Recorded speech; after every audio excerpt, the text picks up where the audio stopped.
모세가 여호와께 말했습니다. 주께서 내게 이 백성들을 이끌라고 줄곧 말씀해 오시지 않으셨습니까? 그러나 나와 함께 누구를 보내실지 알려주지 않으셨습니다. 주께서 말씀하셨습니다. 내가 너의 이름을 알고 너는 내게 은총을 입었다 라고 말입니다.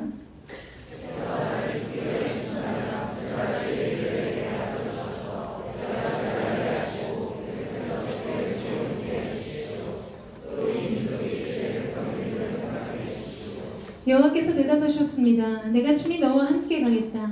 내가 너를 무사하게 할 것이다.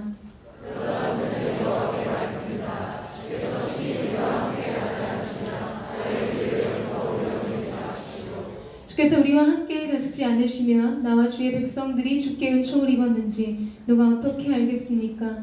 나와 주의 백성들이 주변의 다른 모든 백성들과 어떻게 구별되겠습니까?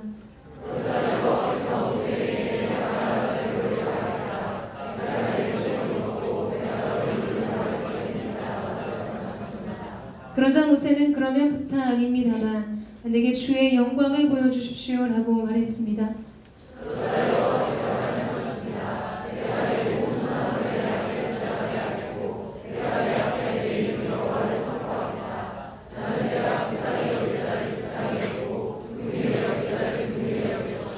그분께서 이어 말씀하셨습니다. 그러나 내가 내 얼굴은 보지 못한다. 나를 보고 살아남은 사람이 없다.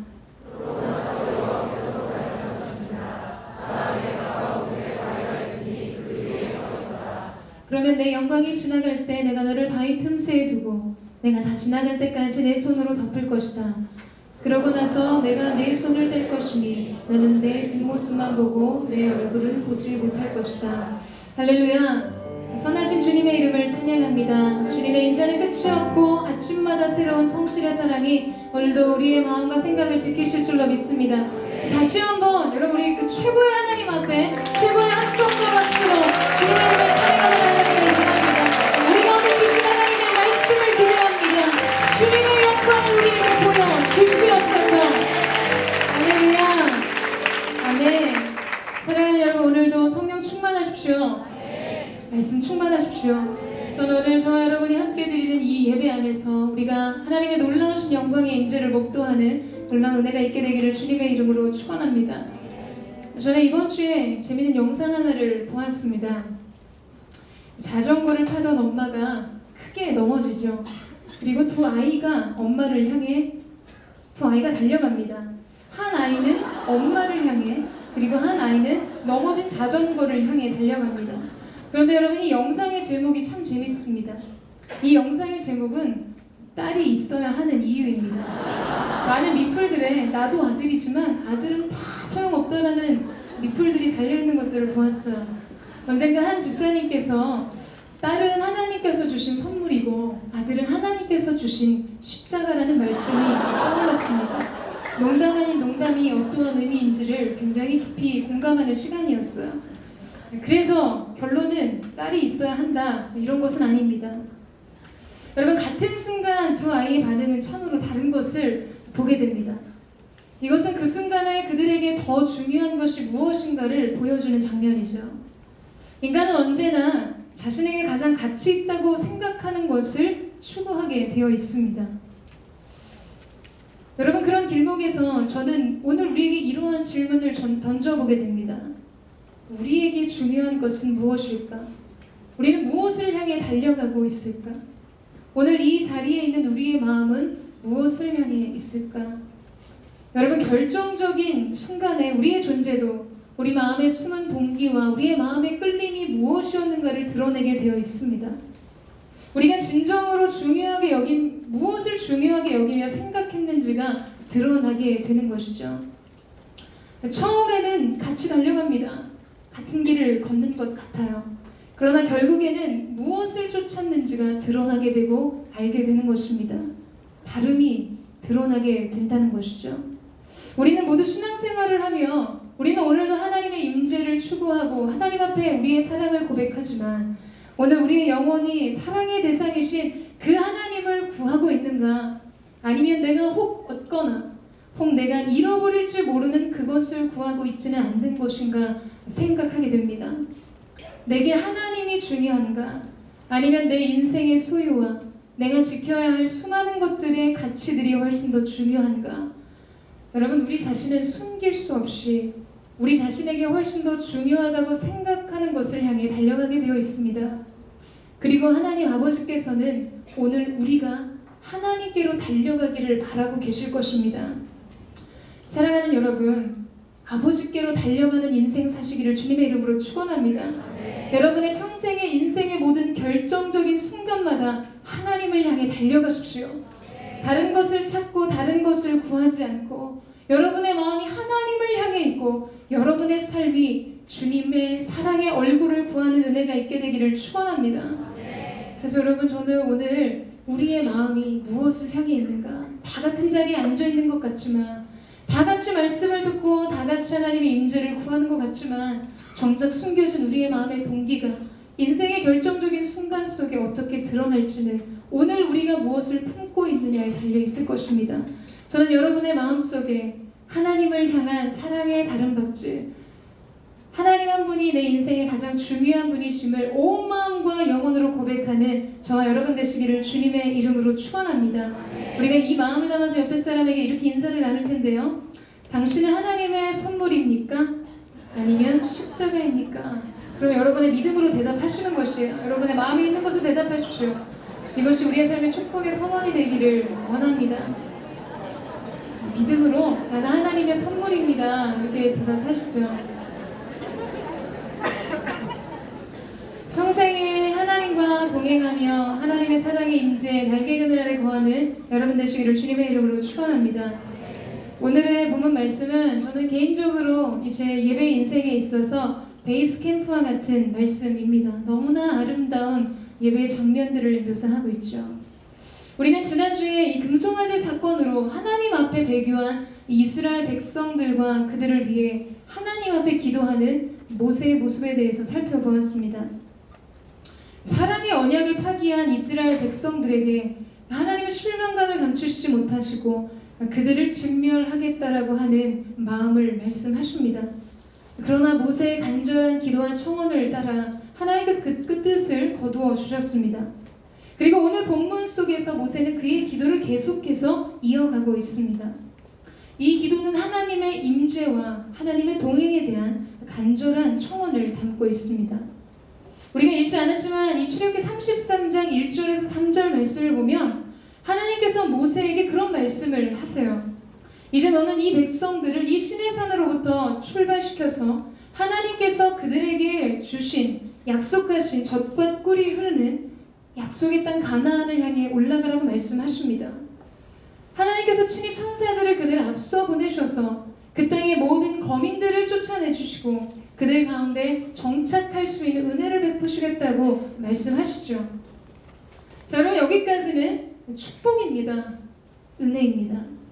하나님께서는 지금 너희가 바라던 것을 다 주시겠다고 말씀하고 계세요. 그동안의 너희의 방황과 고통을 종식시켜줄 그것, 우리의 인생으로 말하자면 안정된 생활을 할 수 있는 삶의 기반을 제공해 주시겠다라고 말씀하시는 것입니다. 꿈에 그리던 그날을 주시겠다는 것이에요. 바라고 소망하던 일의 성취를 주시겠다는 것입니다. 게다가 그것을 얻기 위해 싸워야 하는 싸움도 하나님이 이기게 하시겠다고 말씀하고 계세요. 약속하고 계십니다.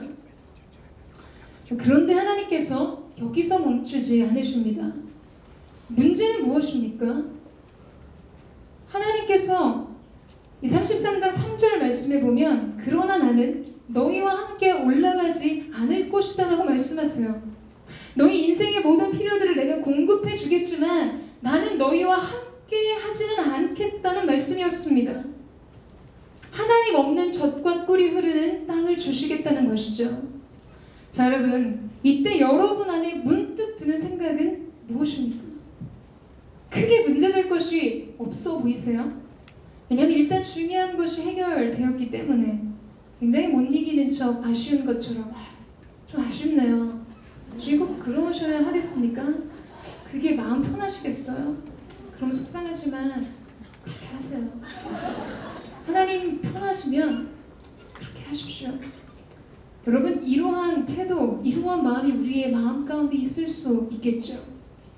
관계가 깨져서 유산상속은 해주겠지만 상속은 주겠다. 근데 우리 다시 얼굴 보지 말자고 말씀하시는 아버지에게 아들의 마음이란 어떤 것일까요? 여러분, 두 가지 아니겠습니까? 하나는 아버지 상속 다 필요 없습니다. 제가 잘못했으니 그만 보십시오. 여러분, 이것이 한 아들의 마음의 표현일 것입니다. 아니면 일단 챙길 거 다 받을 거 받았으니까 뭐 관계는 덤으로 풀어도 그만, 안 풀어도 그만, 내 맘대로 살 생각, 엄청난 재산을 상속받았기 때문에 뭐 앞으로 부모님 뜻에 상관없이 살아도 되고 나중에 봉양의 책임을 지지 않아도 되니까 오히려 마음이 가벼울 수도 있겠죠. 여러분, 오늘 하나님 앞에서 여러분은 무엇을 구하는 자녀이십니까? 하나님으로부터 받을 유산입니까? 아니면 아버지 그분 자신이십니까? 저는 오늘 하나님께서 이스라엘 백성들에게 말씀하고 계시는 이것을 정작 오늘날 많은 크리스찬들이 원하고 있는 것은 아닐까라는 생각을 하게 됩니다. 하나님 없는 영광, 하나님 없는 행복, 하나님 없는 축복, 하나님 없는 성공 말이죠. 여러분, 우리는 우리의 삶을 살아갈 때 아주 작은 삶의 필요에 대해서는 민감합니다. 그것을 얻기 위해 간절히 원하고 갈망하지만 정작 우리의 인생 속에 가장 중요한 하나님에 대해서는 그분을 원하지도 갈망하지도 않는다는 사실을 발견할 때가 있습니다. 나는 진정 하나님을 원하는가? 아니면 하나님께서 주시는 축복을 원하는가? 나는 하나님을 사랑하는가? 아니면 하나님이 내게 주시는 혜택을 사랑하는가? 여러분, 오늘 우리는 이 질문 앞에 서야 할 것입니다. 여러분, 이런 사람들 있지 않습니까? 평상시엔 연락 한 번 없다가 자기가 필요할 때만 다가옵니다. 도움이 필요할 때만 엄청 친한 척해요. 그리고 그 도움을 받고 해결이 되면 감감무소식입니다. 내가 가끔 그 사람의 도움이 정작 필요할 때 그 사람은 수없이 내가 그를 그렇게 도와줬는데도 불구하고 그가 나를 도와줄 수 없는 온갖 이유들을 둘러댑니다. 여러분, 그보다 더 심한 경우는 처음부터 무언가를 얻어낼 목적으로 접근하는 거예요. 계획적으로 접근해서 인맥을 쌓는 사람들이 있습니다. 그런 사람들은 상대에게 있는 지위나 재정의 능력이나 권력이나 영향력, 어떤 배경을 나의 유익을 위해서 이용하려고 합니다. 여러분, 이런 사람들 어떠세요? 친구 먹고 싶습니까? 좋으세요? 깊은 교제와 친밀한 사귐이 가능하겠습니까? 그의 본질적인, 나와 함께하는 그의 본질의 동기를 우리가 발견하게 될 때 그런 사람들을 여러분의 절친으로 곁에 두기를 원하세요? 굉장히 훌륭한 성품을 가지고 계신 SS 공동체 여러분을 사랑하고 축복합니다. 저는 싫을 것 같아요. 저는 싫습니다. 이런 사람들 싫어하죠. 여러분, 사람들이 자기가 그 대상에게 이용받았다라고 느끼면, 이용당했다는 생각이 들면 치를 떱니다. 굉장한 분노에 휩싸이게 되죠. 그런데 우리는 한 가지 질문 앞에 서게 됩니다. 여러분, 그것은 혹시 여러분이 하나님과 이러한 관계를 맺고 있지는 않냐라는 것입니다. 여러분, 무엇을 위해 그분을 찾고 계세요? 여러분의 인생에, 여러분의 마음의 평안을 위해서, 문제의 해결을 위해서, 보장된 안전을 위해서 하나님을 찾고 계시지는 않습니까? 내가 크리스찬이라는 사실을 말해주는 이 주일 예배 참석 말고는 아무것도 없어요. 하나님과의 개인적인 관계에는 먼지가 쌓이고 파리가 날리는데 뭔 일 하나 터지면 갑자기 엄청 친한 척합니다. 온갖 아양을 떨고 엄청 불쌍한 척하면서 이번 건 한 번만 해결 잘 되게 해주시면 뭐라도 할 것처럼 한다는 거예요. 그런데 그 일이 지나가면 화장실 문 열고 나가면 달라지는 사람처럼 무슨 일이 있었나 싶습니다. 평소에는 목소리가 어땠는지 기억도 나지 않아요. 평소에 말 한 번 안 섞다가 자기 필요한 일이 생기면 여러분 주여 십창합니다. 주여 삼창 가지고는 안 되는 거예요. 그냥 뭔가 감동을 안길 만한 성의를 보여야 하기 때문이죠. 그렇게 고막 뜯어질 듯 외치다가 평일 속에 평안한 날이 찾아오면 정적 속에 사라집니다. 우리가 하고 있는 이 신앙생활을 마치 보험 들듯이 무서운 하나님 앞에서 매를 피하는 마음으로 하는 사람들도 있어요. 하나님은 우리를 사랑의 관계 속에서 초청하시고 그 사랑의 관계를 원하시는데 우리의 존재는 하나님 앞에 마일리지를 쌓듯이 내 안전을 위해 계약 관계를 맺으며 적당히 살고 싶은 마음을 숨기지 못할 때가 있습니다. 여러분 혹시 지금 열거든 이 내용 중에 여러분의 마음이 걸리는 부분이 있으십니까? 여러분 자신과 하나님과의 관계에 대해 말할 수 있는 것이 있으세요? 나와 하나님과의 관계 안에 비밀스러운 추억과 비밀스러운 경험들이 있으십니까? 여러분 저는 저와 여러분 가운데 그 놀라운 은혜가 있게 되기를 주님의 이름으로 축원합니다. 모든 것을 다 주겠다. 그렇지만 나는 너와 함께 하고 싶지는 않다는 이 하나님을 향해서 오늘 모세가 하나님 앞에 청원하며 간절한 외침으로 기도하는 이 기도의 고백이 저와 여러분의 기도의 고백이 되기를 주님의 이름으로 축원합니다. 여러분 그렇다면 이 모세는 무엇을 하나님 앞에 고백하고 있을까요? 우리 15절에서 16절 말씀을 같이 한번 읽어보도록 하겠습니다. 15절에서 16절 말씀 시작.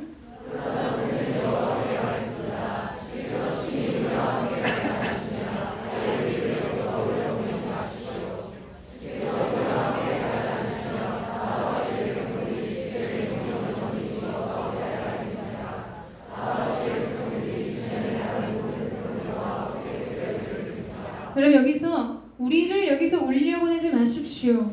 이 말씀 안에 여기서야 한번 동그라미를 쳐보시겠어요? 성경에 있으신 분들. 자 여러분 모세가 말하는 여기 이곳이란 과연 어디입니까?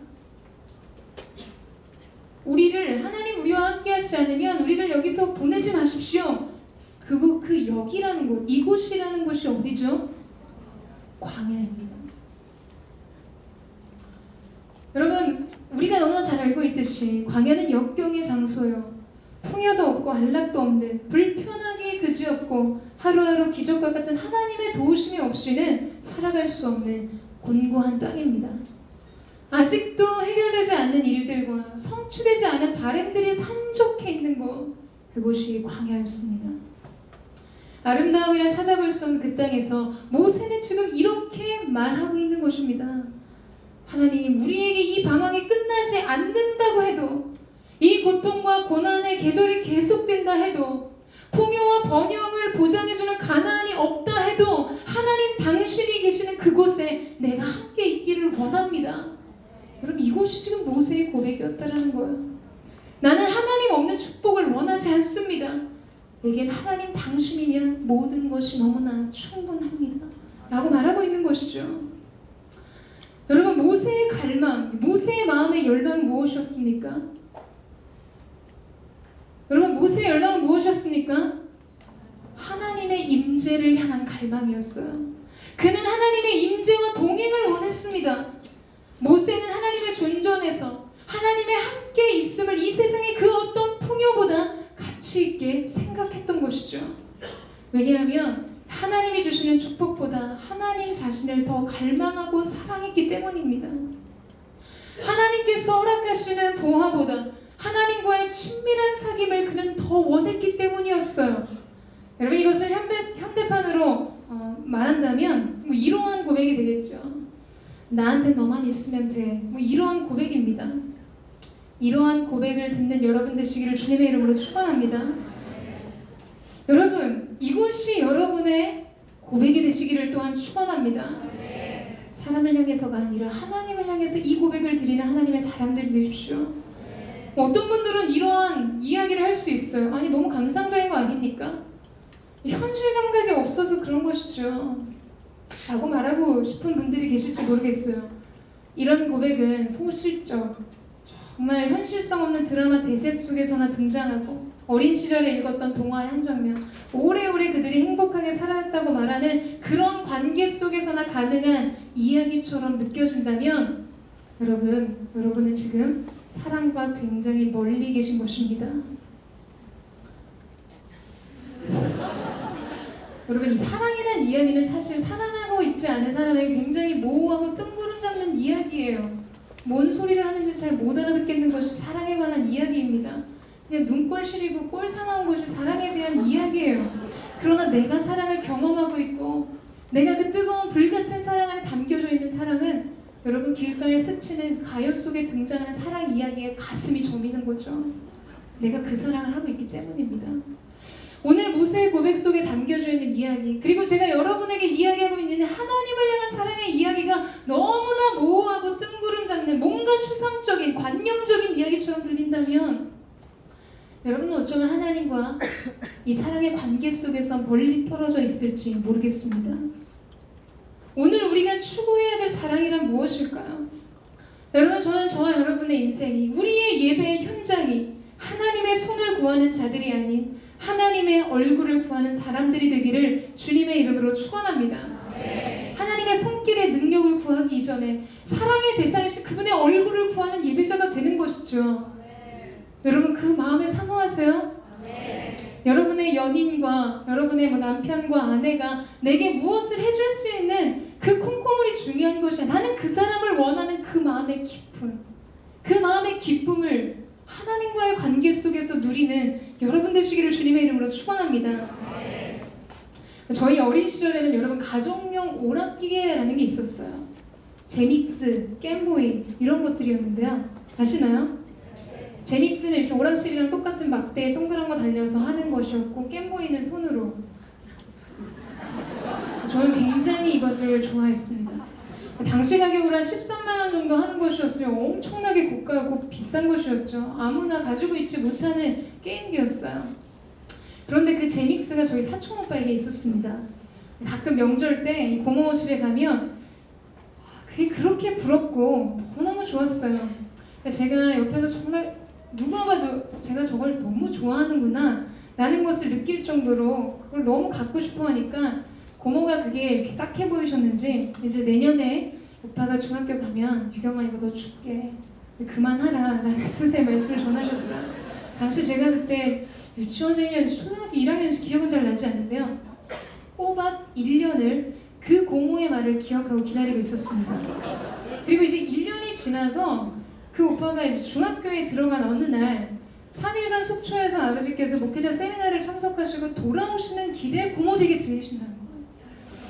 그래서 저는 이제 그는 중학교에 갔고 고모가 1년 전에 내게 한 얘기가 있으니까 아버지는 고모 집에 가면 반드시 그 제믹스를 꼭 받아달라고 아버지에게 당부를 하고 또 당부를 했습니다.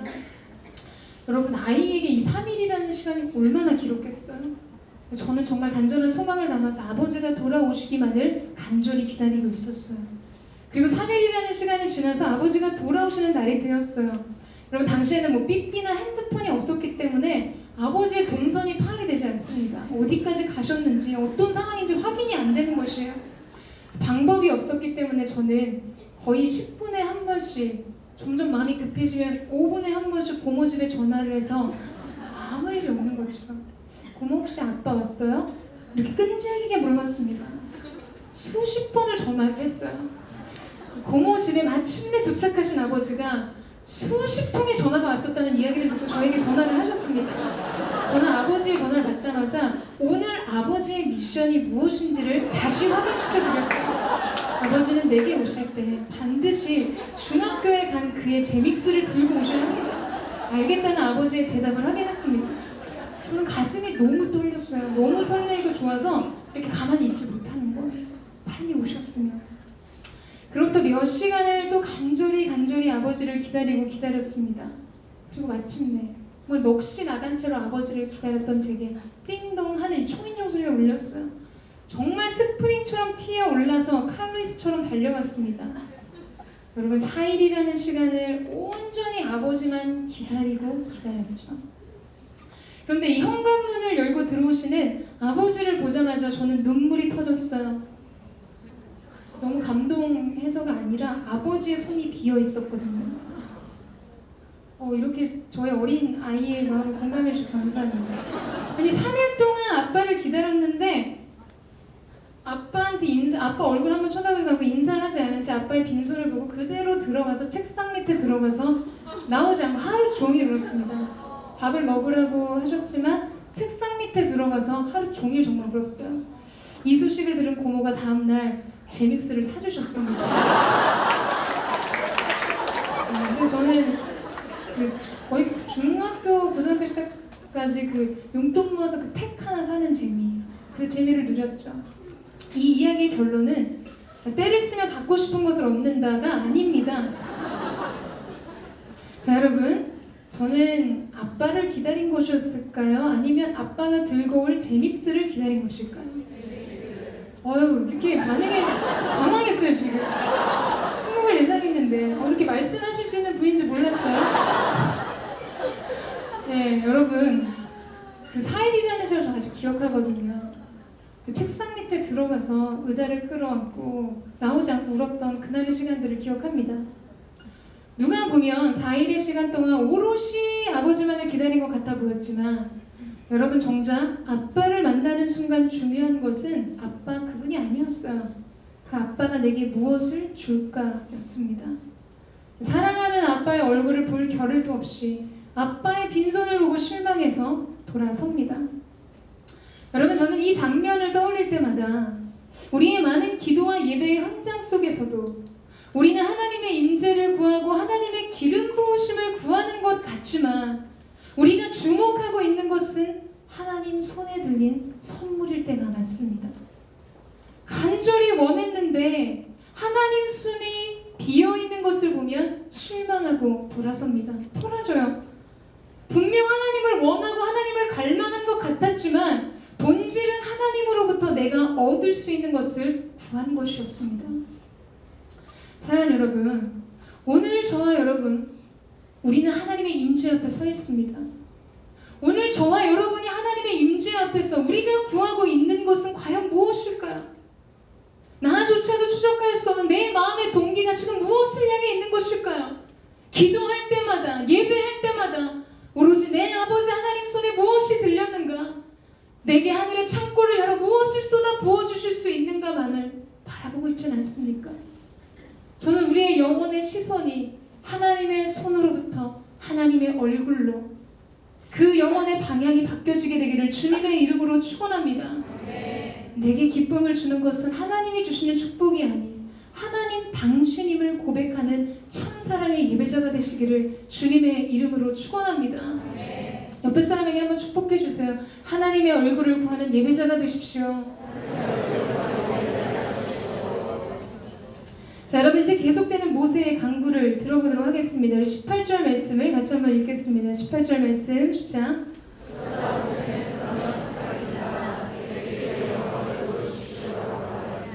네, 표현이 부탁이라는 것이 강도가 약하게 느껴지지만 지금 모세는 그의 마음 가운데 타는 목마름으로 하나님을 향해 외치고 있습니다. 주님, 주의 영광, 그 얼굴의 영광을 내게 보여주십시오. 여러분, 이렇게 모세는 하나님의 영광을 보여달라고 간청하죠. 마치 새로운 사실 앞에서 아직 그가 경험해보지 않은 미지한 것에 대한 갈증을 느끼는 것처럼 그렇게 하나님을 향해 기도하고 있습니다. 그런데 사실 모세는 이미 하나님의 영광을 본 자였습니다. 그분의 영광의 얼굴을 본 사람이었어요. 그는 불붙은 가시떨기 나무 아래서 그를 부르신 하나님의 음성, 생전 처음으로 여호와라는 이름으로 그 백성들 가운데 자신을 계시해 주신 하나님의 영광을 대면하였고, 여러분, 출애굽기 당시에 하나님께서 일으키신 10가지 재앙의 크고 놀라운 이적들을 보았습니다. 홍해를 가르신 하나님의 위엄과 영광을 보았어요. 만나를 주시고 반석에서 물을 터져 흐르게 하신 이적의 사건 속에서 하나님의 영광을 목도했던 사람이었습니다. 우리가 읽지 않은 이 33장 앞에 말씀에 보면 회막 속에서 하나님과 얼굴과 얼굴을 대면하여 친구와 대화를 하듯이 그 하나님과 이야기를 나누었던 모세였어요. 여러분, 그런데 모세에게 아직도 더 보아야 할 영광이 있었을까요? 지금 모세는 도대체 무엇을 원하고 있는 것일까요? 여러분, 바로 이것이 예배자의 목마름입니다. 하나님을 향한 타는 목마름이라는 것이 바로 이러한 것입니다. 모세는 하나님의 영광을 보았을 때 더욱 하나님의 영광을 추구하게 되었어요. 모세가 하나님의 임재를 경험할 때 그는 더욱 하나님의 깊은 임재를 열망하게 되었습니다. 여러분, 사랑하는 자를 향한 배고픈 그리움이자 사랑하는 자를 더 깊이 알고 누리기를 원하는 마음이 바로 이러한 것이죠. 목마름이란 쉽게 우리가 흔히 사랑하는 사람들이랑 함께 느낄 때 느끼는 감정, 여러분, 어느 유행가 가사처럼 보고 있어도 보고 싶은, 이 눈 깜짝하는 그 순간마저 나는 내가 그리워 라고 말할 수밖에 없는, 보고 뒤돌아서면 또 보고 싶은 마음이 일어나는 그 충만한 애정과 그리움의 상태를 목마름이라고 말하는 것이죠. 언젠가 가수 김장훈 씨가 오락 프로그램에 나와서 옛 시절 연애담에 대해서 이야기한 적이 있었습니다. 그분이 자기 자매와 이제 교제를 하는데 저녁에 집에 들어가서 전화를 하면, 여러분 그때만 해도 뭐 인텔 전화기에서 벽돌 같이 이렇게 안테나 쭉 뽑아 쓰는 무선 전화기, 전화알범이 되게 비싼 쓸 때였죠. 저녁 한 8시, 9시부터 전화를 시작해서 더 이상 귀가 뜨거워져서 통화를 할 수 없을, 이 전화기가 정말 폭발하겠구나 할 정도에 지쳐 쓰러져 자지 않으면 죽을 것 같은 새벽 4, 5시까지 매일같이 그렇게 전화를 했다는 거예요. 그런데 더한 것은 그렇게 전화통화를 하고 끊으면서 이렇게 말했다고 합니다. 그래, 우리 자세한 건 만나서 얘기하자. 여러분 이런 경험을 하세요? 여러분 이런 경험을 하시기를 축복합니다. 자, 여러분 왜 이러는 걸까요? 왜 이러는 겁니까? 무슨 할 얘기가 그렇게 많습니까? 무슨 국정을 논하는 것도 아니고 둘이 해결해야 될 문제가 그렇게 많은 게 아니죠. 여러분 사랑하기 때문입니다. 사랑하기 때문에 서로에 대해 목말라서 그렇습니다. 요새는 커플 요금제 이런 거 전화기 틀어놓고 자는 사람들도 있잖아요. 그런 사람들도 있어요. 뭐 아무 말 안 해도 나는 너의 숨소리를 들어야 잠이 올 것 같아. 뭐 이런 거 있잖아요. 여러분 이러지 마시고 그런 사랑을 하시라고요. 사람과도 하시고 하나님과도 그런 사랑을 하세요. 여러분 오늘 모세는 이미 하나님을 경험적으로 알고 그분의 경이로운 영광의 임재를 목도한 사람이었지만 그는 여전히 하나님의 영광에 배고픈 사람이었어요.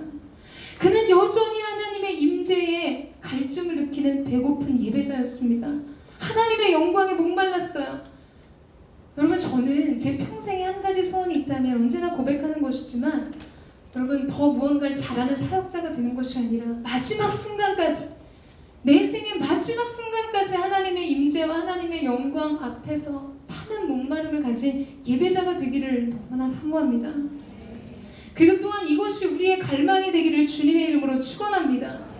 날마다 하나님의 영광을 볼 때마다 그것이 내 영혼을 해결시키는 것이 아니라 더 깊은 목마름 안으로 우리를 이끌어가는 능력, 그 사랑의 능력, 그 하나님과의 친밀한 사귐이 저와 여러분 가운데 있는 것, 하나님의 거룩한 영광의 임재를 추구하는 거룩한 예배자 되시기를 주님의 이름으로 축원합니다. 이런 모세의 간절한 간구에 하나님께서 응답을 하십니다. 우리 19절 말씀을 함께 읽겠습니다. 19절 말씀 시작.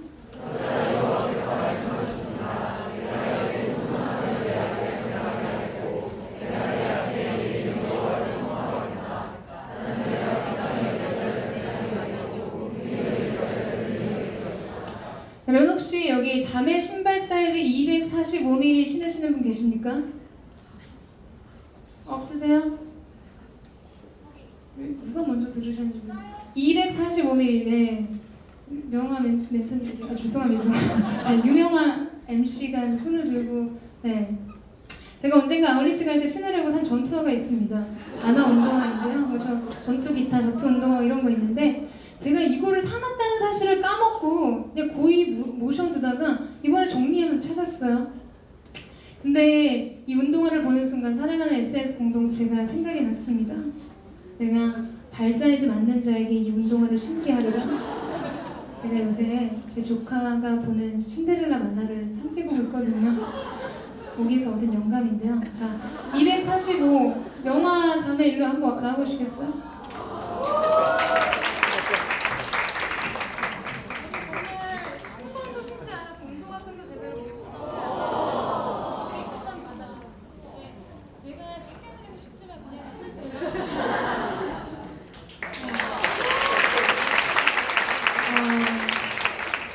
여러분,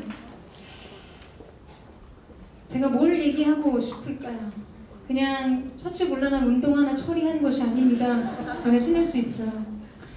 여러분, 때로 여러분이 가지고 있는 것 중에서 여러분이 어떤 선물로 그것을 주고자 할 때 먼저 확인하게 되는 게 있죠. 그게 뭘까요? 누가 그거를 필요로 할까? 누가 그걸 원할까? 이거 혹시 필요한 사람 있으세요? 라고 묻는다거나 누가 이 선물과 맞을까입니다. 뭐 원해야 주기도 하지만 여러분 합이 맞아야 줄 수 있는 거죠. 네, 제가 만든 티셔츠를 여기 누군가가 입으실 수는 없을 거 아니에요? 맞아야 입는다는 이야기를 하는 것입니다. 기분 나쁘세요? 여러분, 누가 하나님의 영광을 보게 됩니까? 당연히 하나님의 영광을 구한 자가 보게 되는 것입니다. 누가 하나님의 은혜를 얻게 되는가? 그 은혜에 의존하는 자가 은혜를 선물로 받게 되는 것입니다. 그러나 더 나아가 더 중요한 것이 있다면 하나님의 영광의 무게를 담아낼 영혼의 그릇을 준비한 그곳에 하나님이 임하신다는 사실이에요. 하나님의 마음과 나의 마음이 합하여 연합할 때 하나님의 역사가 일어나는 것입니다. 저는 여러분의 마음이 하나님의 마음과 합하여진 은혜가 있게 되기를 주님의 이름으로 축원합니다. 하나님의 마음에 여러분의 마음을 맞추시는 거예요. 하나님의 영광의 사이즈에 여러분의 영혼의 사이즈를 맞추시는 것입니다. 예비된 그릇에 하나님 예비된 은혜를 부어주실 것이에요. 은혜 받고 긍휼을 얻기 합당한 마음으로 주님을 바라볼 때 여러분 하나님의 마음에 합한 사람들에게 하나님은 그분의 역사를 나타내셨습니다. 예수님의 수많은 사복음서의 기적의 행적 속에서도 언제나 예수님이 찾으시는 그 믿음을 보인 자에게 하나님의 구원을 나타내셨어요.